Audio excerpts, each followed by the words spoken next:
We are extremely pleased that you're here. It is good to come together for the purpose of co-creating. Do you agree? Yes. Co-creation at its best. You're knowing what you're wanting? Sort of. You like desire? We like it when you identify your desire and you're consciously aware of what it is. So the trick, it's not a trick, it's a skill. The skill is to have desire that you're not trampling with doubt. To have desire that you believe. That's just the best. A desire you don't believe, not so pleasant, is it? So it seems logical, well, I will just get rid of the desire. Not so much. Because once life has caused you to identify a desire, that's a strong momentum. And it really is, even though sometimes it doesn't feel like it, the path of least resistance to line up with the desire rather than to rail against it. What we want to encourage in these hours that we are together is an understanding of how you be in this universe. We want you to remember that you are source energy, mostly. Even though you're in this physical body, the non-physical part of you is still dominant. And as you are in this physical body, with source flowing to you and through you, you are continuing the eternal life that you are all about. So even when you don't know it, even when you feel bad, even when it feels like things aren't going well, source energy is flowing to you in the only way it can be described is an unconditional love, no matter what. This source energy, the same energy that creates worlds, flowing to you. But how you allow yourself to be in that energy, it's like a permeation of environment all around you of well-being and appreciation. But if for whatever reason you've decided to be mad at yourself or someone else, then you're not allowing, hear this, we've never said this to you before. You are not allowing in your moments of negative emotion the unconditional love to be reached by you because of the conditions that you are placing. Can you hear that? Only you can block the unconditional love with the conditions that you place. These are my conditions. I don't like that person very much. Or that didn't go well for me.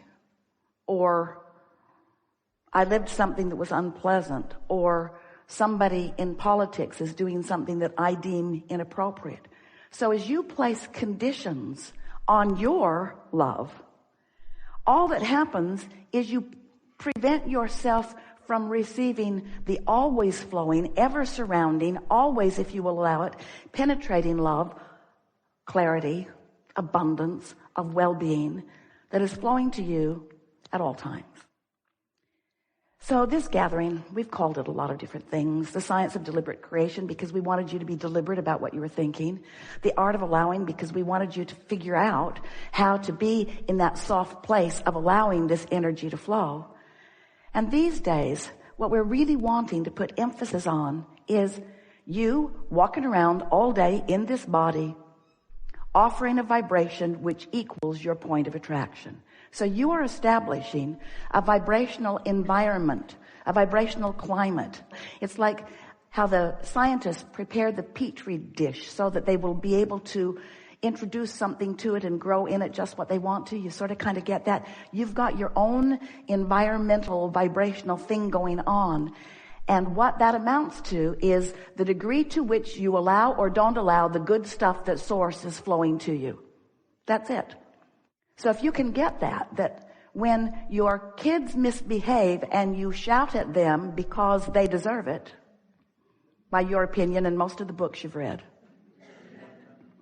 then what's happening to you in that moment is you are reacting to their behavior, not to your practiced environment. Source never does that to you. Source never responds to your behavior. That's why Source's love is unconditional. But when you respond to someone's behavior or to a circumstance or an event,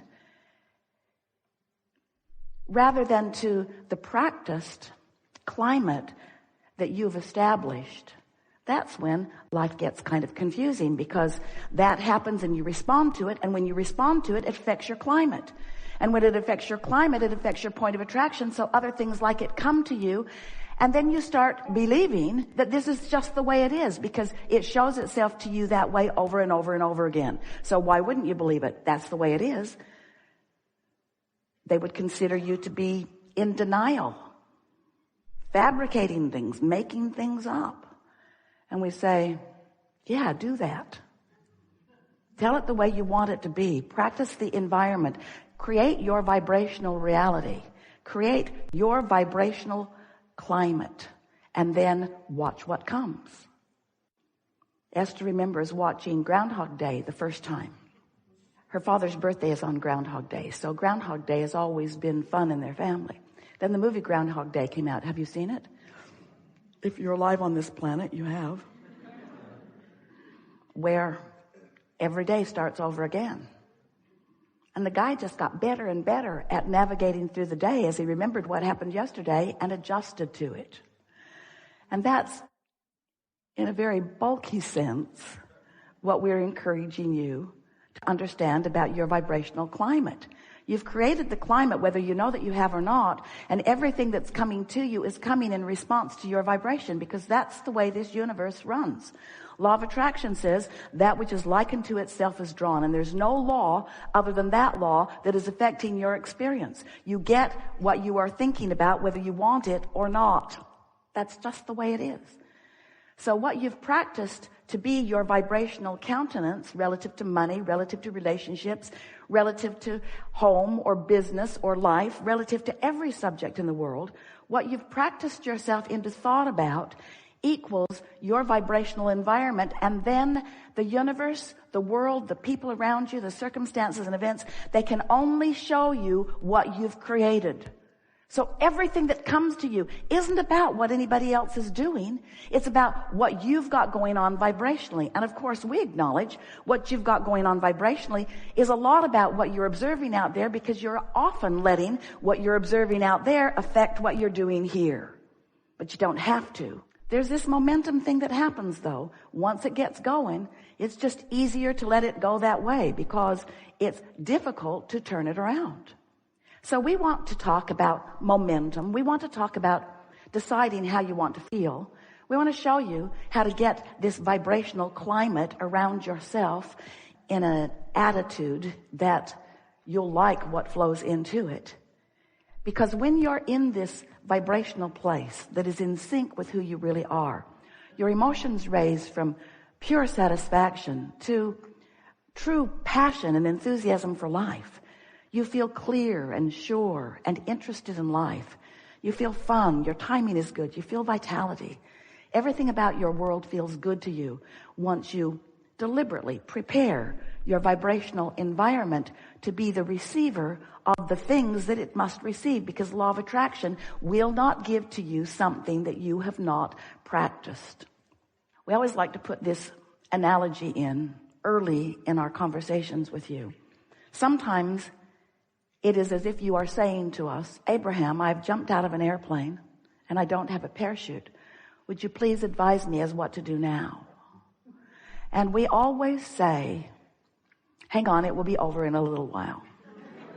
Because there is a momentum at that stage that there is not likely an action that you're going to find that is going to dramatically change the outcome, because you waited too long before you addressed it. You let the momentum get going too far. Well, no big deal. The momentum will peter out. And when you sleep tonight, the momentum will stop altogether. And in the morning when you awaken, you have the option of beginning your momentum in a way that creates a vibrational atmosphere that you will like what comes to it. So since we've been talking like this, Esther has been thinking a lot about creating her vibrational atmosphere. And she's saying to herself often, and it will serve you well too, I want to respond to what's happening out there in the world, or happening to me, happening anywhere that I'm involved with it or observing it. I want to respond from this practiced place of alignment, not from this reactionary place. And really, that's what the art of allowing is all about. It's deciding how you want to feel. It's understanding that you are extensions of Source. It's understanding the way Source always bees with you. In fact, do you know that the only reason that you can even feel what you would call negative emotion, whether you call it fear or rage or embarrassment or anger, every negative emotion that you feel is only possible because you are feeling a way that the Source within you does not feel about the same subject. In other words, you're setting up a frequency that's different from the frequency of Source. So really what negative emotion is, here's the clearest way that we can ever explain it to you. Here you are standing in your world, in your body, in your beingness, and Source is surrounding you with well-being. And when you let yourself be the receiver of that well-being, of that clarity, of that love, of that appreciation, of that abundance, then you feel great. But when you start thinking thoughts that prevent it from coming, that's what negative emotion is. It's your resistance to the natural well-being, to the unconditional love, to the unconditional prosperity, to the unconditional clarity that is flowing your way all day, every day, if you will figure out some way to let it in. So that's what we want to help you do. Figure out ways to let it in. What do you want to talk about? You now know everything we know, and the rest of it is really up to just practicing it out there in the world. You just got to get out there, have an experience, and then acknowledge, oh, that experience matches the climate that I established. Do I want to adjust the climate, or did I like it? If you liked it, adjust nothing. If you didn't like it, adjust it.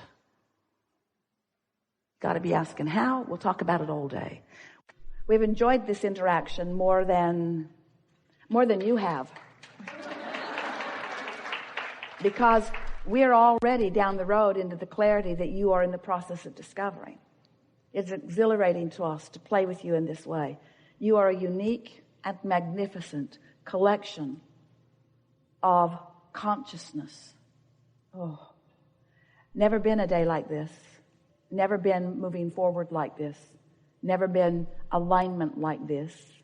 Those of you here in the room and all around the world, you are on the leading edge of creation.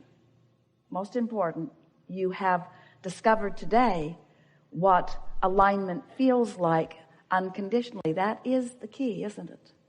Don't let the conditions that have been created by past momentum be the perpetuating factor in the momentum that's coming. You get to make new decisions in every day. You get to decide who you are now. You get to control the course of your experience, but before you can control the course of your experience, you have to gain mastery over the vibration between your desires and your beliefs. And today, over and over and over again, you found the peace in that, haven't you? So chill out, be easier, get more general, soothe yourself more and others. And if you've got somebody in your life that's hard to soothe, leave them alone. Do not sacrifice your well-being by trying to soothe the unsoothable. Because eventually, if you don't try to soothe the unsoothable, if you soothe yourself, eventually you'll be so soothed, no one will be unsoothable for you. No one will cause wobble in your vibration when your vibration is really secure. But until it is, don't let their wobble make you wobble. There is great love here for you. And as always, we remain happily, eternally, stubbornly in your vortex.